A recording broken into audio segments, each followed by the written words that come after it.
नमस्कार प्रेक्षकांनो. ठरलं तर मग या मालिकेच्या येणाऱ्या भागामध्ये जबरदस्त असा ट्विस्ट येणार आहे. तर प्रेक्षकांनो, इथे आता सचिनचा मागोवा घेण्यासाठी अर्जुनने पोलिसांची मदत घेतलेली असते. तर इथे पोलिसांच्या मदतीने ट्रॅप रचत अर्जुनने रिसॉर्टमध्ये सचिनसोबत साक्षीलासुद्धा रंगेहात पकडलेले असते आणि त्यांना जेलचा रस्ता दाखवलेला असतो. त्याचबरोबर पुन्हा एकदा सचिनने अस्मिताला फसवल्यामुळे अस्मिताने टोकाचं पाऊल उचललेलं असतं. तिने सचिनला डिवोर्स देण्याचा निर्णय घेतलेला असतो, ते सुद्धा फास्ट ट्रॅकमध्ये. आणि सचिनला लवकरात लवकर सोडून देण्याचा निर्णय हा आता अस्मिताने खूपच शांतपणे घेतलेला असतो. त्याचा फायदा इथे अस्मिताबरोबर संपूर्ण कुटुंबाला झालेला असतो. तर येणाऱ्या भागामध्ये कशा पद्धतीने इथे अर्जुन सचिनला साक्षीबरोबर रंगेहात पकडतो आणि त्यांना जेलमध्ये पाठवतो, हे आपण सविस्तरपणे बघूया. तर प्रेक्षकांनो, इथे आता अस्मिताने सचिनला सेकंड चान्स देण्याचा निर्णय घेतलेला असतो. त्याच्याबरोबर तिला आयुष्याची पुन्हा एकदा नवीन सुरुवात करायची असते. अस्मिताने घेतलेला निर्णय घरातील एकाही व्यक्तीला अजिबात मान्य नसतो. पण अस्मिताची डिलिव्हरी जवळ आलेली असते आणि त्यामुळे तिला त्रास होऊ नये किंवा तिने कुठलाही ताण घेऊ नये यासाठी पूर्णाजीने सगळ्यांना समजवलेलं असतं की अस्मिताला कुणीही काही बोलणार नाही, आपण तिच्या निर्णयामध्ये तिची साथ देऊया. पुढे जाऊन सचिनने तिला पुन्हा फसवलं तर तिचं कुटुंब तिच्या पाठीशी खंबीरपणे उभं असेल तर ती स्वतःला पुन्हा एकदा सावरू शकेल. सायलीने अर्जुनला समजावलेलं असतं की तुम्ही अस्मिताताईंसमोर तिच्या नवऱ्याला म्हणजे सचिनला वाटेल तसं बोलू नका. अस्मिताताईंना त्या गोष्टीचा राग येईल आणि त्या स्वतःला विनाकारण त्रास करून घेतील. त्यामुळे कितीही राग आला असला तरीसुद्धा सगळेजण अस्मितासाठी सचिनचं हे वागणं खपून घेत असतात. पण अर्जुन आता सचिनवरती बारीक लक्ष ठेवून असतो. त्याने कुटुंबातील सर्व लोकांना सांगितलेलं असतं की तुम्ही सगळेजण गप्प राहताय कारण तुम्हाला अस्मिताईला त्रास होऊ द्यायचा नाही आहे, तिचा वर्तमान खराब होऊ द्यायचं नाही आहे. पण मी माझ्या बहिणीचा इथे आता वर्तमानाचा विचार करत नाही आहे, तर मी तिच्या भविष्याचा विचार करतो आहे, तिच्या फ्युचरचा विचार करतो आहे. आणि म्हणूनच मला या सचिनसारख्या नीच माणसाबरोबर माझ्या बहिणीला राहू द्यायचं नाही आहे. आणि तो माणूस माझ्या बहिणीला बिलकुल डिझर्व करत नाही. त्यामुळे त्याचं सत्य मी शोधून काढणार. तो अस्मिताईच्या आयुष्यामध्ये पुन्हा एकदा कुठल्या तरी हेतूने आलेला आहे आणि मी ते सहन करणार नाही. त्यामुळे सचिनवरती त्याचं बारीक लक्ष असतं, त्याच्या हर एक मुमेंटवरती त्याचं लक्ष असतं. आणि तेव्हा प्रेक्षकांनो, अर्जुनच्या लक्षात एक गोष्ट आलेली असते, ती म्हणजे तो अस्मिताबरोबर चांगल्या पद्धतीने वागत नसतो, फक्त गरजेपुरतं तिच्याबरोबर चांगलं वागत असतो, पण त्याचं संपूर्ण लक्ष बाहेर असतं. त्यामुळे इथे ही गोष्ट आता अर्जुनसुद्धा ऑब्झर्व करत असतो आणि अस्मितासुद्धा. कारण ती जेव्हा जेव्हा त्याला काही विचारण्याचा प्रयत्न करत असते तेव्हा तेव्हा दिलेली उत्तरं ही खोटी असतात किंवा बिनबुडाची असतात. त्याच्यावरती पुन्हा एकदा विश्वास ठेवू की नको असा विचार अस्मिताच्यासुद्धा मनामध्ये आलेला असतो. तर इथे सचिनला आता सॅमबरोबर बोलायचं असतं. तो साक्षीला मेसेजेस करत असतो, सारखा फोन करत असतो, पण ना ती फोनला रिप्लाय करत असते ना त्याच्या मेसेजेसला. तेव्हा इथे अर्जुन त्याच्याकडे बघत असतो की हा एवढा रेसलेस का आहे, याचं लक्ष माझ्या अस्मिताईकडे अजिबातच नाही आहे. जेव्हा ते दोघंजण वॉकला गेलेले असतात तेव्हा सचिनचं पूर्ण लक्ष त्याच्या मोबाईलमध्ये असतं आणि अस्मिता एकटीच रस्त्याने चालत असते आणि त्याच्याजवळ बोलत असते. ही गोष्ट जेव्हा अर्जुन लांबून बघत असतो तेव्हा त्याला त्या गोष्टीवरती संशय येतो आणि आपल्या बहिणीचं वाईट देखील वाटतं. तिला आपलं लग्न मोडायचं नाही आहे, तिला इथे डिवोर्स वगैरे ही गोष्ट आपल्या आयुष्यामध्ये नको आहे, कारण ती आता आई होणार आहे. बाळाला बापाची सुद्धा गरज असते आणि त्यामुळे ती कमीपणा घेऊन सचिनला चान्स देत असते. पण तिने घेतलेला हा निर्णय चुकीचा असतो, कारण सचिन हा तिच्यावरती अजिबात प्रेम करत नाही, कारण त्याला फक्त आता साक्षीकडे जायचं आहे आणि त्याला साक्षीचा पैसा हवा आहे. तेव्हा इथे अर्जुन त्याच्यावरती लक्ष ठेवतो. तो म्हणतो की सचिनचं नेमकं काय चाललं आहे हे शोधून काढल्याशिवाय मी काही स्वस्थ बसणार नाही. तो माझ्या अस्मिताईच्या मनाशी, इनोसंट मनाशी पुन्हा एकदा खेळतोय आणि ते मी सहन करू शकणार नाही. त्यामुळे अर्जुन काय करतो, सचिनवरती लक्ष ठेवतो आणि त्याचा मोबाईल मिळवण्याचा प्रयत्न करतो. तेव्हा इथे अर्जुनने आता सचिनचा मोबाईल कसा बसा मिळवलेला असतो आणि त्याच्यामध्ये आता नंबर बघितलेला असतो. तर इथे समीराच्या नावाने नंबर सेव्ह असतो. समीराला खूप जास्त इथे कॉल केलेले असतात आणि मेसेजेससुद्धा केलेले असतात. तेव्हा इथे अर्जुन म्हणतो, ही समीरा कोण आहे? तेव्हा अर्जुन म्हणतो की ह्याचा पाठलाग केला पाहिजे. अस्मिताईच्या समोर मी या माणसाचं खरं रूप घेऊन येणार म्हणजे येणारच. आणि तो सचिनवरती लक्ष ठेवून असतो. त्याच्यामध्ये त्याने इन्स्पेक्टर सावंत यांची मदत घेतलेली असते की तुम्ही सचिनचे कॉल रेकॉर्ड चेक करत राहा. तो इथे कुणाला भेटायला जातोय, कुठे जातोय हे सगळं आपल्याला कळलं पाहिजे. त्यामुळे लाईव्ह लोकेशन, त्याचं लोकेशन ट्रेस करत राहा, असं अर्जुनने इन्स्पेक्टर सावंत यांना सांगितलेलं असतं. तेव्हा इथे आता सावंतांबरोबर अर्जुनचे चांगले संबंध असल्यामुळे ते सुद्धा अर्जुनला पर्सनल लेवलवरती मदत करत असतात.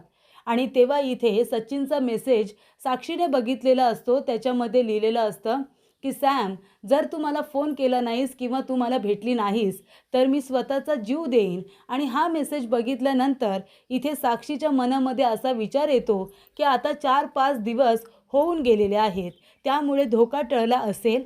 आता मी सचिनला भेटू शकते, पण मी तिकडे भेटायला जाणार नाही. तर ज्या ठिकाणी साक्षी लपून बसलेली असते तिथेच कुठेतरी आपण आजूबाजूला भेटायचं, असं साक्षीने सचिनला मेसेजमध्ये सांगितलेलं असतं.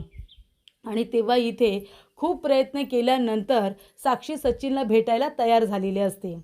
तेव्हा सचिन अस्मिताला म्हणतो की मला कामानिमित्त बाहेर जावं लागणार आहे, 2 दिवस तरी मी काही येणार नाही. ही गोष्ट अर्जुनला समजते. तेव्हा अर्जुनच्या लक्षात येतं की कदाचित समीरा याला भेटायला तयार झाली असेल. तेव्हा तो इथे आता सचिनचा पाठलाग करायला सुरुवात करतो. अर्जुनने अशा पद्धतीचं वेषांतर केलेलं असतं जेणेकरून सचिन त्याला ओळखूच शकणार नाही. खूप छान पद्धतीने त्याने पंजाबी लूक इथे आता तयार केलेला असतो. त्याने दाढी मिशी लावलेली असते. इथे आता छान अशी पगडी वगैरे बांधलेली असते आणि त्यामुळे अर्जुन पुरता वेगळा दिसत असतो, जेणेकरून सचिनने त्याला बघितलं तरी तो ओळखू येणार नाही. गॉगल लावल्यामुळे त्याचा लूक पूर्णपणे चेंज झालेला असतो. आणि तेव्हा अर्जुन वेषांतर करून त्याचा पाठलाग करत असतो, जेणेकरून सचिनला संशय येऊ नये आणि त्याला जिथे जायचं आहे तिथपर्यंत अर्जुन सहजरित्या पोहोचू शकतो. तेव्हा इथे अर्जुनने आता खूपच हुशारीने इन्स्पेक्टर सावंतांची मदत घेऊन त्याचं लाईव्ह लोकेशन ट्रेस करत करत अर्जुन त्या ठिकाणी पोचलेला असतो. तेव्हा इथे आता साक्षीने त्याला फोन केलेला असतो आणि बाजूच्याच रिसॉर्टमध्ये यायला सांगितलेलं असतं. त्या रिसॉर्टमध्ये आपण थोड्या वेळापुरतंच भेटणार आहोत. भेटून तुला सगळं काही मी सांगेन आणि त्यानंतर काही दिवस आपण अजिबात भेटणार नाही, असं साक्षीने त्याला मेसेजमध्ये सांगितलेलं असतं. आणि जर तुला हवं असेल तर तू सुद्धा माझ्याबरोबर कायमस्वरूपी इकडे राहू शकतोस, पण पुन्हा येणं जाणं करायचं नाही, घरातून कुठेही जायचं नाही, असं तिने सांगितलेलं असतं. तेव्हा इथे आता सचिन त्या रिसॉर्टमध्ये जातो आणि तिथे सचिनसुद्धा गेलेला असतो आणि त्याच ठिकाणी अर्जुनसुद्धा गेलेला असतो. तेव्हा साक्षीला सचिन भेटल्यानंतर त्यांच्यामध्ये बोलणं वगैरे होतं. तेव्हा सचिन म्हणत असतो की साक्षी, अगं कुठे गेली होतीस तू? अशी कशी गायब झाली सॅम? तुला माहिती आहे मी तुला कुठे कुठे नाही शोधलं. मी पूर्णपणे रेसलेस झालं होतं. खाण्यापिण्याकडे माझं लक्ष नाही आहे. तेव्हा साक्षी म्हणते, का तू अस्मिताकडे नाही गेलास? तेव्हा इथे सचिन म्हणतो, म्हणजे तुला सगळं कळलं का? तेव्हा साक्षी म्हणते, मला सगळं कळलं आहे. मला तुझ्या तोंडून कळून घ्यायचं आहे की तू असं का केलंस. तेव्हा इथे सचिन म्हणतो, साक्षी प्लीज मला समजून घे. मला मान्य आहे की मी तुझ्याबरोबर खोटं बोललो, पण माझ्याकडे दुसरा पर्याय नव्हता. मी घाबरलो होतो की सत्य सांगितल्यानंतर मी तुला गमावणार तर नाही ना, कारण मला काहीही झाल्या अस्मिताबरोबर राहणं कठीण झालं होतं. ती अजिबात स्पेस देत नाही, सारखे कॉल करत राहते. तिने मला पूर्णपणे इरिटेट करून ठेवलेलं आहे. मला माझ्या आयुष्यामध्ये स्पेस हवी आणि तू ती मला देतेस. माझ्याबरोबर तू एक चांगल्या पद्धतीने लाईफ पार्टनर म्हणून राहू शकतेस असं मला वाटतं. आणि आता आमच्या नात्यामध्ये प्रेम हे उरलेलंच नाही आहे. आणि तेव्हा मी इथे आता अस्मिताबरोबर रमत नाही. मला तुझ्याबरोबर लग्न करून माझं आयुष्य सुंदर करायचं आहे. जिथे आपला दम घुटतो, जिथे आपल्याला रस नाही, त्या नात्यामध्ये अडकून राहण्यात काय अर्थ आहे, तू सांग बरं मला. तेव्हा मी आता तुझ्याबरोबर लग्न करणार आहे आणि अस्मिताला लवकरात लवकर डिवोर्स देणार आहे, असं त्याने सांगितलेलं असतं. आणि या सगळ्या गोष्टी अर्जुन आता त्याच रिसॉर्टमध्ये बसून ऐकत असतो. तेव्हा अर्जुनला खूप जास्त राग येतो. इथे आता चांगल्या पद्धतीने त्याने आता व्हिडिओ शूट केलेला असतो. साक्षी आणि सचिन दोघेजण बोलत असतात, एकमेकांना मिठी मारत असतात. या सगळ्या गोष्टी अर्जुनने खूपच हुशारीने इथे आता शूट केलेल्या असतात. आणि त्याच रिसॉर्टमध्ये एक CCTV कॅमेरा असतो. तेव्हा अर्जुनचं लक्ष आजूबाजूला असतं. पुरावा म्हणून आपल्याला CCTV कॅमेऱ्याचं जर फुटेज मिळालं तर ते सुद्धा आपल्या फायद्याचं ठरेल. अस्मिताईच्या समोर सचिनचा हा खरा काळा चेहरा जर आणायचा असेल तर आपल्याला CCTV फुटेजसुद्धा हवा आहे. तेव्हा इथे अर्जुनने आता खूपच हुशारीने इथे त्यांच्या टेबलजवळ एक माईक टाकलेला असतो, जेणेकरून त्यांचं जे काही बोलणं असेल ते अर्जुनला व्यवस्थितरित्या ऐकू येईल. आणि इथे आता अर्जुनने खूपच हुशारीने तो माईक टाकल्यानंतर सचिन जे काही अस्मिताबद्दल वाईट साईड बोलत असतो हे सगळं काही आता ऐकू आलेलं असतं अर्जुनला. आणि त्यामुळे अर्जुन म्हणतो की चला, हा पुरावा आता सचिनला डिवोर्स देण्यासाठी खूपच फायद्याचा ठरेल. माझी ताई इथे एक चांगला व्यक्ती डिझर्व करते. या अशा फसवणूक करणाऱ्या माणसाबरोबर तिचं राहणं हे अशक्य आहे. तेव्हा इथे अर्जुन आता पोलिसांना तिथपर्यंत बोलावतो. पोलीस तिथे आल्यानंतर साक्षीबरोबरच सचिनलासुद्धा अरेस्ट केलेली असते. कारण सचिन याला फ्रॉडच्या केसमध्ये अर्जुनने अडकवलेलं असतं. अस्मिताबरोबर लग्नामध्ये असताना देखील त्याचं एका मुलीबरोबर प्रेम प्रकरण आहे. त्यामुळे माझ्या बहिणीची त्याने फसवणूक केली ही गोष्ट अर्जुन सिद्ध करणार असतो. तेव्हा इथे सचिनला पकडता पकडता त्याला इथे फॉलो करता साक्षीलासुद्धा रंगेहात पकडलेलं असतं. त्यामुळे साक्षी जिवंत आहे आणि कशा पद्धतीने त्याने फसवलेलं आहे ही गोष्ट अर्जुनने इन्स्पेक्टर सावंत यांना लगेच सांगितलेली असते. तेव्हा सचिनबरोबर साक्षीलासुद्धा पकडून जेलमध्ये टाकण्यात आलेलं असतं. तेव्हा सचिन इथे सॉरी म्हणत असतो. तेव्हा साक्षीला वाटत असतं की सचिनने हे सगळं जाणून बुजून केलं आहे. पण इथे सचिन म्हणतो, नाही साक्षी, मला माहितीसुद्धा नाही आहे की मला इथे ट्रॅप केलं जाते. मला नव्हतं माहिती की माझा पाठलाग केला जातो आहे. मी तर इथे तुझ्यासाठी आलो होतो ना. तेव्हा इथे आता अर्जुन म्हणत असतो की सचिन बरोबर बोलतो आहे. त्याने आम्हाला काही सांगितलेलं नाही आहे. तो तर तुला इथे भेटायला आला आहे, माझ्या बहिणीला तिथे एकटीला सोडून. चला आता दोघेजण जेलमध्ये छानपैकी बसा आणि छान गप्पा मारा चला. तेव्हा इथे आता सचिन आणि साक्षी यांना जेलमध्ये पाठवल्यानंतर सगळे पुरावे हाती घेऊन अर्जुन घरी आलेला असतो. तेव्हा इथे अस्मिताला अर्जुन आता सगळं काही सांगतो. तो म्हणत असतो, ताई सचिन कुठे गेला आहे अस्मिताई? तेव्हा अस्मी म्हणत असते की तो दिल्लीला गेला आहे 2 दिवसांसाठी. का रे? तेव्हा अर्जुन म्हणतो, काही नाही, तो दिल्लीला गेलेलाच नाही आहे, तो पनवेलमध्येच आहे, पण पनवेलपासून खूप दूरवरती तो आहे. तेव्हा इथे तो एका मुलीला भेटायला गेला आहे आणि ती मुलगी दुसरी तिसरी कोणी नसून साक्षी शिखरे आहे असं अर्जुनने सांगितलेलं असतं. तेव्हा अस्मिता म्हणते, याचा अर्थ तू सचिनचा पाठलाग केलास का अर्जुन? तेव्हा सचिन म्हणतो, कारण एका नराधमाच्या आयुष्यामध्ये नक्की काय घडतंय हे माहिती करून घ्यायला नको का? कारण माझी बहीण त्याच्याबरोबर आहे. तेव्हा त्या नराधमाचा खरा चेहरा तुझ्या समोर आणण्यासाठी मी त्याला फॉलो करत होतो आणि तेव्हा मला कळलं की तो साक्षी शिखरेला भेटायला गेला आहे. तिचं नाव समीरा शेखर म्हणून तिने सांगितले आणि त्याच्या मोबाईलमध्ये समीरा नावाची जी मुलगी आहे ती कोण आहे हे मला बघायचं होतं आणि म्हणून मी त्याचा पाठलाग केला. तेव्हा मला कळलं की ती साक्षी शिखरे आहे. त्यामुळे दोघांनाही अरेस्ट केलं गेले. साक्षीबरोबर सचिनलासुद्धा अरेस्ट केले कारण त्याने माझ्या बहिणीला फसवलं. तेव्हा अस्मिता म्हणते, अरे कशावरून? तेव्हा तो म्हणतो की अर्जुन सुभेदार कधीच पुराव्यांशिवाय बोलत नाही, हे घे पुरावे. आणि तेव्हा प्रेक्षकांनो, इथे आता अर्जुनने सगळे पुरावे दिलेले असतात.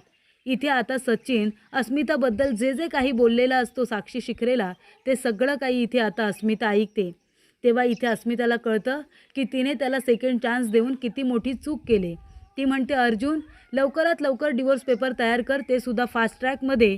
मला आत्ताच्या आत्ता सचिनला डिवोर्स द्यायचा आहे. तेव्हा अर्जुन म्हणतो, डिवोर्स पेपर तयार आहे ताई. तेव्हा तो डिवोर्स पेपर तिला आणून देतो आणि लगेचच ती त्याच्यावरती सह्या करते आणि म्हणते, या नालायक माणसाबरोबर मला माझं आयुष्य घालवायचं नाही आहे. लवकरात लवकर प्रोसिजर कंप्लीट कर आणि मला लवकरात लवकर डिवोर्स हवा आहे, असं आता अस्मिताने सांगितलेलं असतं. तेव्हा सचिनने कशा पद्धतीने अस्मिताला फसवले तरीसुद्धा तिने विश्वास ठेवून त्याच्याबरोबर नवीन आयुष्याची सुरुवात करण्याचा निर्णय घेतलेला असतो. पण अस्मिताला माहिती असतो, जो माणूस एकदा चुकू शकतो, जो माणूस दुसऱ्यांदा चुकू शकतो, तो तिसऱ्यांदाही चुकू शकतो. ज्याला इथे सारखी सारखी चुका करण्याची सवय असते, त्या चुका नसून ती एक सवय असते आणि तो सारखा सारखा गुन्हा असतो.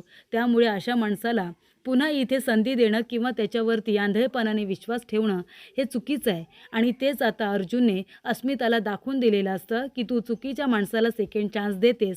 त्यामुळे अशा पद्धतीने आता अस्मितासमोर खरा चेहरा आल्यानंतर सचिनने तिला पुन्हा एकदा फसवल्यानंतर तिने त्याला लगेचच डिवोर्स दिलेला असतो.